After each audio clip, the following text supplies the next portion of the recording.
কয়েকটা ছিলেন ইফতারি কি দিয়ে করছেন?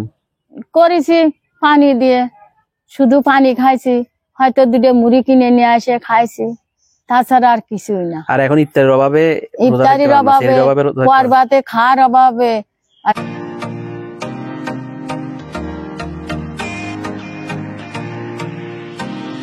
কি বলতেছিলেন? ওই যে পুকুরটা আপনাদের না, টিউবওয়েল বসেছে? টিউবওয়েল ছিল, মোটর ছিল, সব নিয়ে গেছে। এই ঘরে আগুন ধরাইছে আর ওই দিক থেকে সব খুলে খালি নিয়ে গেছে। ঘরে সাইড দিয়ে দরজা ছিল, তারপর না স্টিলের লোহার, তারপরে গ্রিল ছিল, তারপরে ঘরের বাক্স মাক্স ছিল, আলনা ছিল, চৌকি চার কোনা সাইড দিয়ে চৌকি ছিল, আর আমার ঘরে একটা ছিল, 5টা চৌকি ছিল। এমনি কোনো মূল্যবান জিনিসপত্র ছিল? আর আলমারি টালমারি ছিল, একটা শোকেস ছিল, আর পরে ফ্রিজ ছিল, ফ্রিজটা আমরা বের করে নিয়েছিলাম, কষ্ট করে কিনেছিলাম। আর কিছুই বেরো করতে পারিনি, সব চলে গেছে আগুনের দেশে, আর সব নিয়ে চলে গেছে লুট করে।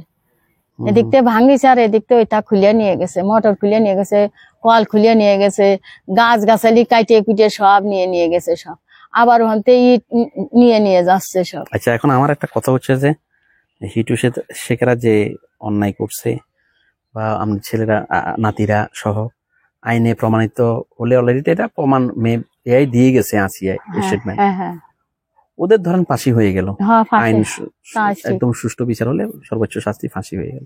আচ্ছা, তো ওদের ফাঁসি হয়ে গেলে আপনার যদি বিটাটা অন্য কেউ নিয়ে যায়, আপনি থাকবেন কোথায়? আমি তো সেই কথাই বলতেছি, সেই কথাই আমার কথা, ফাঁসির জায়গায় ফাঁসি হোক, আপনার এটা তাতে কেউ আমার এটা কেউ, আপনি তাহলে কোথায় যাবেন? আমি তো কারণ ছেলেও না, ছেলে তো ফাঁসি হয়ে গেল, তাহলে ইনকামের ফন্ড বন্ধ, ছেলে তো অবশ্যই ফাঁসি হয়ে যাবে যে বাপ করছে, নাতিদেরও। তাহলে আপনাদের চালাইবে কি? আপনি খাইবেন কোথায়? আমি তো আপনার কর্ম করে খাইলেন, ছেলে থাকার থেকে না থাকা ভালো, কিন্তু আমরা ভিটা চলে গেলে আমি কোথায় পাবেন? কোথায় পাবো? আর আমি ভিটা কিনতে পারবো না। আপনি কার কাছে? আপনাকে কে দেখবে বলেন? কে দেখবে? আর কে দিবে জায়গা? এরকম কিডা জায়গা দেবে? কেউ জায়গা দেবে না নে, আর কেউ আমারে দেখবেও না নে। আমার ওই যাই হোক, আমি চাইয়ে চিনতে বিকে শিকে করে আইনে খাই, আমি যদি এক পোয়া চাল যদি ওই জায়গায় জাল দিয়ে খাতেই পারি, আমি ওই জায়গায় থাকবো, আমার ওই ভিটের পরে থাকবো। আমার ভিটে আমি কারুর দেবো না, কারুরই দেবো না আমার ভিটে। আমার তো সব দিয়ে দিছি না।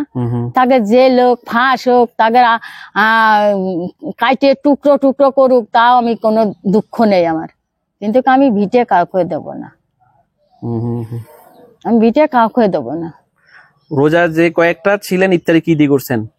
করেছি পানি দিয়ে, শুধু পানি খাইছি, হয়তো দুটো মুড়ি কিনে নিয়ে এসে খাইছি, তাছাড়া আর কিছুই না। আর এখন ইফতারির অভাবে পরবাতে খাওয়ার অভাবে আমি থাকতে পারতেছি না রোজা। গত বছর তো সব রোজা ছিলেন? সব রোজা আমি 30টাই থাকি, আমি একটা রোজাও ভাঙি না। 30টে রোজা করি, আনন্দ ফুর্তি করতে করতে চলে।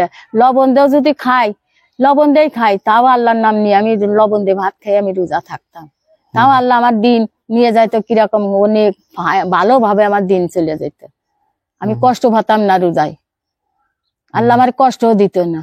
যে কয় যে লোকে কয় থাল বইরে খাইয়ে কয় যে আমার গলা শুয়ে যাচ্ছে, বুক শুয়ে যাচ্ছে, আমার পানি পিয়াস লাগিছে, তা আমার সেটাও ছিল না। এখন তো চোখে ঘুমও আসে না মনে হয়?